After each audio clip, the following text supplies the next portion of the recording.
right, good afternoon. A few programming notes for you. We were supposed to have, as you know, the Deputy Secretary General here and others to brief you on the 4th International Conference for Financing for Development, which is scheduled to kickstart next week in Sevilla. We expect now that briefing take place in the middle of the week, but we'll confirm the exact date for you.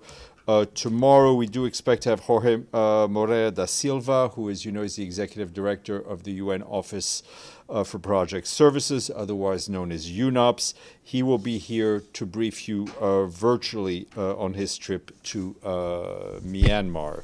That'll probably be at noon or earlier, but we will let you know.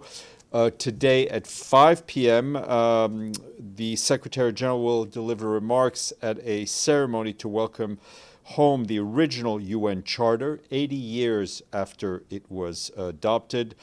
He will make remarks and point out that the Charter is more than parchment and ink. It is a promise of peace, a promise of dignity and cooperation among nations. He will say that today, as our world faces age-old challenges and newer threats like climate and runaway technology, we have the tools and the norms of international law to guide us, starting with that charter.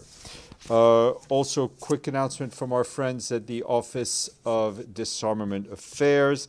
Member states are gathering at UN headquarters this week, starting today until June 27th, for the preparatory meeting of states on the, quote, global framework for through-life conventional ammunition management.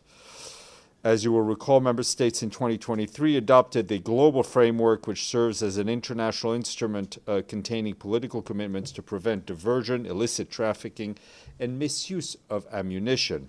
This week's meeting offers an important opportunity to establish a robust and an effective follow-up and review mechanism to support the implementation of these political commitments. I will start off with a statement from the Secretary General on the attacks, the terrorist attacks we saw in Damascus over the weekend. The Secretary General strongly condemns the terrorist attacks that took place on Sunday at the St. Elias Church in Damascus. He expresses his deepest condolences to the families of the victims and wishes a swift recovery to all those injured. The Secretary General reiterates that all perpetrators of terrorism must be held accountable. He takes note that the Syrian interim authorities have condemned this attack and, after preliminary investigation, attributed it to the Islamic State of Iraq and the Levant, ISIL. Secretary General calls for a full investigation. The Secretary General reaffirms the commitment of the United Nations to supporting the Syrian people in their pursuit of peace, of dignity and justice. And I will also note that Geir Pedersen, our special envoy on Syria, also issued a statement on the same attack, and that statement was issued over the weekend. And as you all saw in yesterday's Security Council meeting on Iran, the Secretary General said that the bombings of Iranian nuclear facilities by the United States marks a perilous turn in a region that is already reeling. He warned that we are now risk descending into a rat hole of retaliation after retaliation. The Secretary General told the Council that the Non-Proliferation Treaty is a cornerstone of international peace and security, and Iran must fully respect it. All member states must act in accordance with their obligations under the UN Charter and other rules of international law, including international humanitarian law. In a statement over the weekend, the Secretary General said at this perilous hour, it is critical to avoid spiral of chaos, and reminded Council members that there is no military solution. The only path forward is diplomacy, and the only hope is peace, he said. Also, you will have seen that over the weekend we issued yesterday, we issued a statement in which the Secretary General strongly condemned the attack by unidentified armed elements on a convoy of UN peacekeepers in the Central African Republic. That took place on the attack took place on June 20th. The attack resulted in the death of a peacekeeper from Zambia. He was 33 years old, and his name was Corporal Stephen Muloke Sachachoma. He was a member of the Zambian military contingent deployed with the UN peacekeepers in the Central African Republic. A second peacekeeper from Zambia was also injured and is undergoing medical treatment. The Secretary General recalled that attacks targeting UN peacekeepers may constitute war crimes under international law. He called on the Central African authorities to spare no effort in identifying the perpetrators of this tragedy so they can be brought swiftly to justice. That statement was shared with you.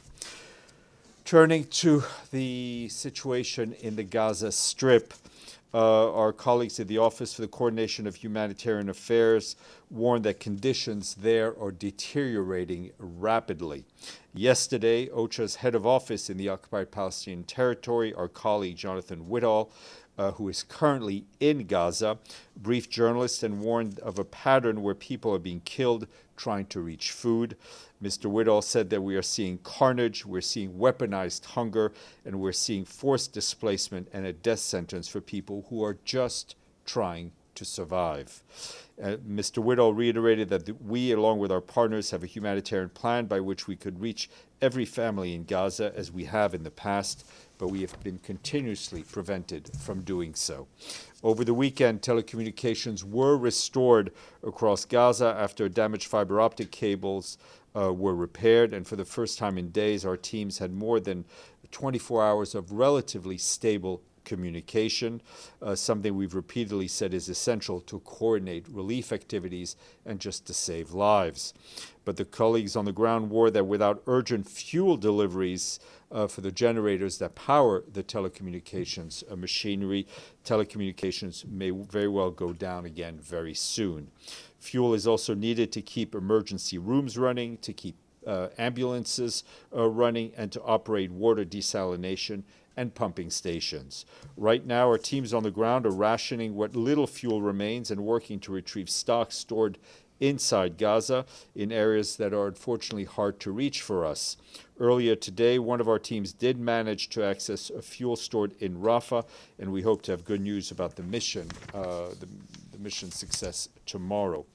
If successful, it would buy critical services a bit more time, but not much. OCHA stresses that Israeli authorities need to facilitate movements of fuel in sufficient quantities into and throughout Gaza, including to and within the north, where fuel movements have been often denied. You will recall that most people in Gaza are in areas. Let's try that again. You will recall that most of Gaza is in areas where our teams are required to coordinate every movement with the Israeli authorities. On Saturday and Sunday, we and our partners attempted to coordinate 16 humanitarian movements, but half of them were denied outright, hindering the trucking of water and fuel, the provisions of nutrition services, and the retrieval of bodies. Some efforts to remove solid waste and movement of staff within Gaza without delivering supplies were facilitated by the Israeli authorities. Meanwhile, most of Gaza also remains under displacement order. Just today, the Israeli authorities issued another such directive, this time for 2 neighborhoods in Khan Yunis, including 2 hospitals, Al-Amal and Nasser Hospital. While Israeli authorities have clarified the hospitals are not required to evacuate, OCHA says the designation is nonetheless hindering access to those critical facilities, both for patients who need help and for medical staff who need to treat those patients. And in Lebanon, our peacekeepers there have continued to observe Israeli Defense Forces activities, including airstrikes in the area of operations. They've also observed Israeli Iron Dome interceptions targeting Iranian missiles and drones crossing the area of operations towards Israel. Also on June 20th, UNIFIL discovered 3 unauthorized ammunitions and weapon caches in area of operations containing mortar shells and rockets. The Lebanese armed forces were informed of those caches and they intervened in all of those locations. UNIFIL continues to encounter obstruction of movements in its area of operations in southern Lebanon, hampering implementations of its mandate. Meanwhile, the Undersecretary General for Peace Operations, Jean-Pierre Lacroix, wrapped up his visit to the Middle East yesterday, having visited UNDOF, the UN Disengagement Observer Force on the Golan, as well as UNIFIL. While in Lebanon, Mr. Lacroix met with mission leadership in Naqoura and visited UN peacekeepers, including along the Blue Line and with the Maritime Task Force that is operating offshore. He also discussed the current situation on the ground and the implementation of Security Council Resolution 1701 with the Lebanese president, the defense minister, the prime minister, and others. In Syria, Mr. Lacroix met with the interim president and interim ministers and discussed the Syrian interim authorities' commitments to exercising full sovereignty exercising their full security responsibilities throughout the Syrian territory in accordance with relevant agreement and international law. Throughout his trip, Mr. Lacroix stressed the importance of ensuring that both missions are fully supported and provided with the freedom of movement necessary to complete their mandated tasks. And we're trying to hope to get Mr. Lacroix here to talk to you soon. Turning to the Democratic Republic of the Congo and another one of our senior officials, and that is Tom Fletcher, our emergency relief coordinator. He arrived today in the DRC for a 4-day visit to meet with the leaders of the country as well as aid workers and communities impacted by the conflict in the eastern part of the country. Today in Kinshasa, Mr. Fletcher held talks with the Minister of Foreign Affairs, Therese Kaikwamba Wagner, and other senior officials. They discussed urgent humanitarian challenges facing the country, including displacement, access to vital aid, and the protection of civilians in conflict-affected areas. Mr. Fletcher commended the resilience of the Congolese people and reiterated our commitment to working hand-in-hand with the authorities and local partners to support a humanitarian response and to promote stability there. Moving to Sudan, which continues to be an area of great worry for us, and we, of course, remain deeply concerned over the impact that severe funding cuts are having on the humanitarian response in that country. Just one example of the severity of these cuts have had on our efforts to reach people in need. Our colleagues at the UN Population Fund tell us that significant shortfalls have forced the agency to withdraw from more than half of the 93 health facilities that have been supported across the country. While UNFPA and its partners continue to provide the much-needed services for reproductive health and protection, it has received just a quarter of the funding it needs for the year. Our colleagues warn that this major gap in resources is putting critical services and safe space for women and girls at risk. We underscore once again the urgent need for sustained funding as well as unhindered access to address the worsening situation in Sudan at a time where the needs are great. Turning to Ukraine, our colleagues at the Office of the Coordination of Humanitarian Affairs tell us that according to authorities today in Kyiv in early morning, strikes were reported, they injured and killed civilians. Part of an apartment block was deployed and another residential building and university premises were damaged. Since Friday, authorities have reported at least 21 civilians killed and 120 injured, including children. Civilian casualties, damage to homes, were also reported in the regions of Chernihiv, Donetsk, Dnipro, Kharkiv, Odessa, Sumy, and Zaporizhzhia. An ambulance station was damaged in Odessa, and around 70,000 people were left without power in Odessa and Zaporizhzhia. Humanitarian organizations responded rapidly and delivered emergency shelter, kits, hot meals, and psychosocial support. And turning to a difficult situation much closer to these shores, and that is Haiti. Our humanitarian colleagues say they're concerned by the sharp rise in gender-based violence amid worsening insecurity and large-scale displacement. Our humanitarian partners report that more than 3,800 incidents of gender-based violence were reported between January and May of this year. The vast majority of them perpetrated by armed men. A sharp 41% increase has been observed between April and May of this year alone, with cases rising from nearly 2,700 to more than 3,800 incidents in just 1 month, the vast majority affecting women and girls. Internally displaced people account for more than 60% of survivors. Rape remains the most commonly reported violation, representing nearly half of all cases, with half involving collective rapes. Most attacks occurred in homes and on the street, underscoring the extreme risk faced by women and girls as they just go about their daily lives. The Center Department in Haiti recorded the sharpest increase, with over 50% since April, closely linked to recent waves of displacement. Our humanitarian partners are also working to provide referrals as well as medical and psychosocial support services. However, protection services remain critically underfunded. Access to care is severely limited. The $908 million 2025 Humanitarian Appeal and Response Plan is just 8% funded, with only $75 million in the bank. Without additional resources, the most vulnerable, especially women and children, will continue to pay the highest price. Also want to flag this morning, the Security Council, the Special Representative, the Secretary General, head of the UN political mission in Afghanistan, Rosa Otunbayeva, briefed the Council, noting that upon the guidance of the Security Council and based on the November 2023 independent assessment, the UN has sought to create a framework for more coherent, coordinated, and structured engagement with Afghanistan's de facto leaders. She said that's based on our extensive outreach. Afghans across the country feel that they and the country would be in far worse place without the presence and assistance of the international community. Also briefing Council members was Joyce Masuya, our Deputy Emergency Relief Coordinator, who warned that funding cuts continue to hinder humanitarian response and that 420 health facilities have been forced to shut due to lack of funding, depriving more than 3 million Afghans life-saving health services. For her part, the Executive Director of UN Women, Sima Bahous, said the recent escalation in the Middle East, including Iran, home to more than 3 million Afghan refugees, have intensified regional and global instability. All those remarks were shared with you. A quick report from WMO, the World Meteorological Organization, shows that Asia is currently warming twice as fast as the global average. It's fueling more extreme weather and taking a heavy toll on the region's economies, ecosystems, and societies. That report is out. Also today, the Internet Governance Forum starts in Lillestrøm, Norway, brings together more than 7,000 participants from 170 countries for discussions under the theme Building Digital Governance Together.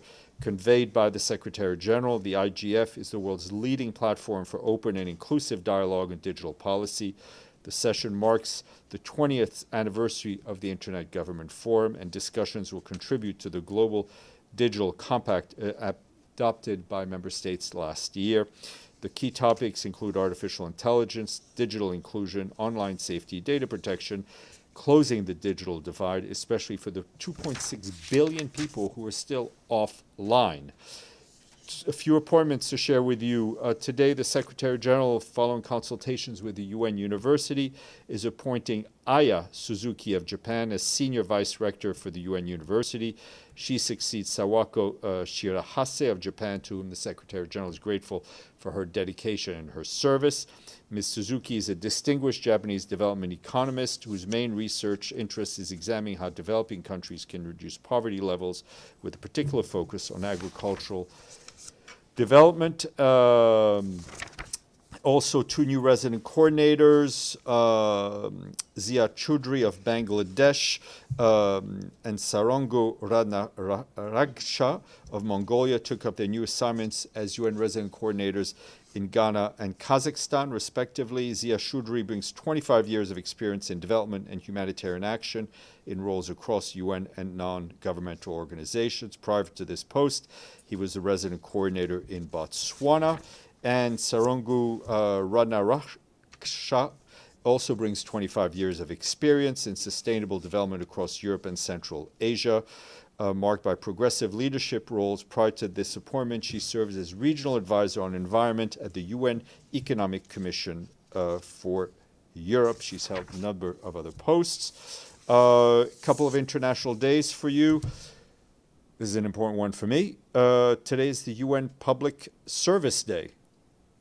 This day celebrates the value and virtue of public service to the community, and in his message, the Secretary General says public servants are unsung architects of a better future. Today is also International Widows' Day. Widows have historically been left unseen and unsupported in our communities and societies.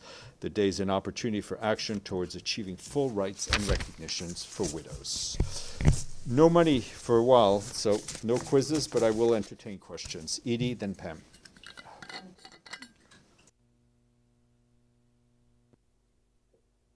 Thank you, Steph. The Secretary General has been pressing for a return to diplomacy to try and end the Israel-Iran conflict. Has he been making calls? Is the UN involved in any way in trying to pursue this? He spent most of the morning speaking to his senior advisors in the region. When I have updates for you on other contacts, I will share them with you. Is he trying to promote a return? I mean, I think what he said and what he's doing publicly and both privately is being supportive of any diplomatic efforts that can be restored. Pam. Thank you, Steph. You mentioned the Syria attack on the church in Damascus. The death toll is going up quite a bit. And as you know, Abu Khazra, the newly appointed defense minister, is on the record saying Christians are not welcome in Syria. Do you think the UN is, not the UN, but do you think the new government in Syria is doing enough for ethnic minorities? You said a statement, but for Druze, Christians, allies. I mean, I think we've seen minorities in Syria being challenged. I think we've also seen the government place a lot of efforts in reassuring those minorities. It is imperative for the interim authorities to ensure that all minorities, whether they be religious, ethnic, or others, feel welcome and have their voices heard in Syria. Just to follow up on Edie's question, is there any country that this SG is pursuing or thinks could be a mediator in the U.S.-Iran Israel conflict? Russia has offered, France has offered. Look, I think it is. There are different countries that can offer different avenues of diplomacy. We'd seen Oman being very productive in that sense, and I think anyone that can help should help. Benno, then Deji.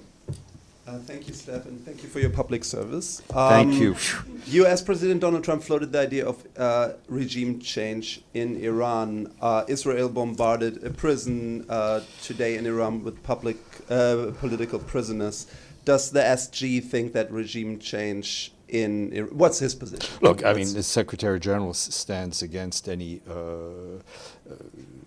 unilateral force that would make the situation in the region even worse. And I think he has condemned every escalation in this conflict. What we need to see is not more missiles going both ways or different ways. What we need to see is, as we said, a return to diplomacy. Would regime change make it worse? I think any increased use of force outside of the bounds of international law would make it worse. Do you see the Iranian government as legitimate representation of the Iranian people? The issue of a government's representation within the United Nations is one that is for member states to observe. For our part, we continue to deal with the government in Iran as we do with every other government that is within these United Nations. Deji, then Volodymyr.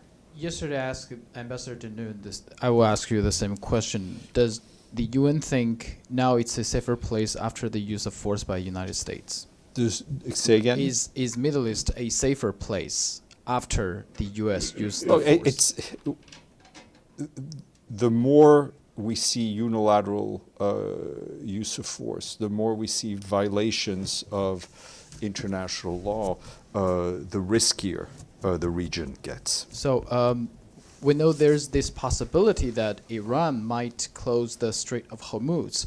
What's the position from the Secretary General? The Secretary General, I think, is keen on making sure that freedom of navigation continues, whether it's in the Straits of Hormuz, whether it's in the Red Sea. It is critical for global stability, both political and economic. Sorry, two programming questions. On the event that the Secretary General is attending today, it's 5 p.m. or 5:50? You said 5. Why don't you be there for 5, and that way, if it starts at 5:15, It's another you'll be 50 ready. minutes. 15 or 50? 50. Okay, we will 5 double or check. 5:50. I don't want to waste your time. Secondly, will there be any video service? Can we get the video of the statement from the Secretary General there? Yes, I think you Okay. will. Okay, Volodymyr. Thank you, Stéphane. Today, a Russian missile strike completely destroyed a secondary school in Bilhorodnistrovsky, Odessa region, killing and injuring civilians. These demonstrative attacks seem to be based on the belief that the world will remain silent while attention is focused on the events in the Middle East. What would the UN Secretary General say in order not to meet these expectations of silence? Look, I think we have been very clear in condemning all attacks against civilian infrastructure in Ukraine, including and especially schools, and we will continue to do that. Almost every day, I speak about what is going on in Ukraine, because we can't be complacent in forgetting crises that may not be at the top of the headlines globally. Just like every day we talk about Gaza. We try to talk about Sudan every day. We try to talk about Ukraine every day. There's a multiplication of crises in which civilians are in the front lines. Civilians are the ones being killed. Civilians are the ones being targeted. And we feel it's our responsibility to keep those in the headlines. Yes, sir. Hi, Steph. So the Indian Federal Home Minister Amit Shah told the Times of India in an interview on Saturday that it will, quote, never restore the Indus Water Treaty with Pakistan. Does the Secretary General have any comments on this development? I haven't seen that particular quote, but obviously it is critical that natural resources be shared based on mutually accepted treaties. Sherwin, then Stefano, then I'll go all the way in the back. I was wavering as to whether to ask a question. In terms of the violations of the UN Charter, did the United States violate the UN Charter by attacking Iran? What we have seen is, in this conflict, I think, repeated challenges to international law and to the Charter. If I can follow up, the Secretary General has been very explicit that Russia, by invading Ukraine, was in violation of the UN Charter. Why can you not explicitly say that the United States has violated Iran's sovereignty, which is sacrosanct in terms of the Charter? It has attacked nuclear facilities in violation of the law.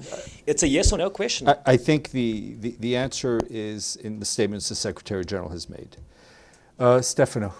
Well, I had the same question with the same follow-up at this point. Well, then I'll move on. Second follow-up is in this statement when Russia invaded Ukraine, it was very clear from the Secretary General that there was a blunt violation of the UN Charter.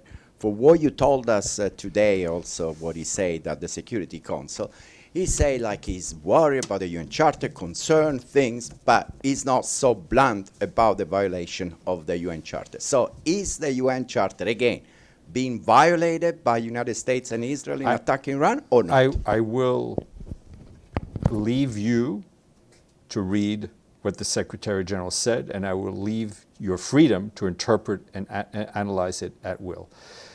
Yes, sir, in the back. You need... I can talk to you, but I need you to use your microphone. Then Press it? Is yeah. that it? And if you don't mind introducing yourself, because I don't think... Can you talk to us a little bit about tomorrow's JCPOA meeting? It has a little bit of a new meeting considering the events of the previous week. It was scheduled for tomorrow at the UNSC. I believe it's the last one until it expires in October. What are your expectations with everything that is happening in the previous couple of days? Well, I would, this is a regularly scheduled meeting. It is based on the schedule of the reporting of the Secretary General. He reported to the Council last week. I would encourage you to look at that report. We continue to feel that JCPOA offered an important framework in terms of non-proliferation and in terms of monitoring Iran's obligations. Miriam, and then Alexei. Steph, reports just came out that Islamic Republic of Iran just started their attacks on Ain al-Assad military base in Qatar. Any reaction to that? And also the Islamic Republic of Iran ambassador at the UN Security Council on Afghanistan just now warned that they are going to send back Afghan refugees from Iran if the attacks continue. Is UN ready for that new wave of refugees? Well, I think, again, I think we've seen Afghan refugees continue to suffer in forced movement back to their homeland in ways that are challenging, to say the least. I haven't seen the reports you mentioned. Obviously, any increase in the military activities, any continued retaliation, as the Secretary General warned, just increases the destabilization and pushes us deeper into what he referred to yesterday, which is this rat hole of retaliation. Okay. Yes, go ahead, Pam. One quick, as of this morning, there was some sense it didn't happen yet, but Iran is saying, the parliament is saying that they may get out of the NPT. I don't think I heard you mention the NPT. No, I mean, the Secretary General's mentioned the NPT. We believe the Nuclear Non-Proliferation Treaty is obviously the bedrock of non-proliferation. I'm going to go to Abdel Hamid because I failed to call on him earlier. Or then Alexei, sorry.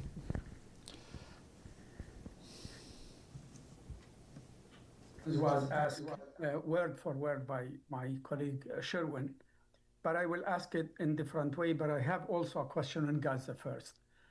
Today, Israel kills at least 43 Palestinians in Gaza, including 20 aid seekers. So since these numbers do not show in your daily report, I am obliged to keep repeating every single day how many Palestinians killed, because they are humans and not just scores of Palestinian or number of Palestinian killed. So that's my first question. Well, I'm not sure that's a question, but I will refer you to what our colleague Jonathan Woodall said yesterday about the death traps and the condemnation of the way that humanitarian aid was being delivered by the Gaza Humanitarian Forum. Does the definition of the crime of aggression, which is mentioned clearly in Article 2.4 in the Charter, does it apply to what the U.S. did in Iran? Refer you to what the Secretary General has said and continues to say, whether as late or as recently as what he said in the Council yesterday. Alexei. Thanks so much, Steph. On UN personnel in the Middle East, especially in Qatar. UN personnel, especially in Qatar. Have they remained in place or in Qatar? Yeah, or been moved? I have not heard of any movement. Shelter in place order? Honestly, I have to check. All right. Yeah. Yes, Miriam, and then Edie. Just one quick question. There are talks of regime change in Iran. What does the Secretary General think of regime change in Iran? I would encourage you to just go back to the video. I answered that question from Benno earlier on. Edie. Steph, can we get an on whether there are any bakeries or any food getting into the north in Gaza. We'll give you that update. Okay. Yes, madam. You may have said this before, so I apologize if I'm asking you to repeat yourself. Have any UN personnel in Iran or have they been advised to evacuate? We've taken the precautions we need with our staff in Iran. Okay. Okay. Thank you all.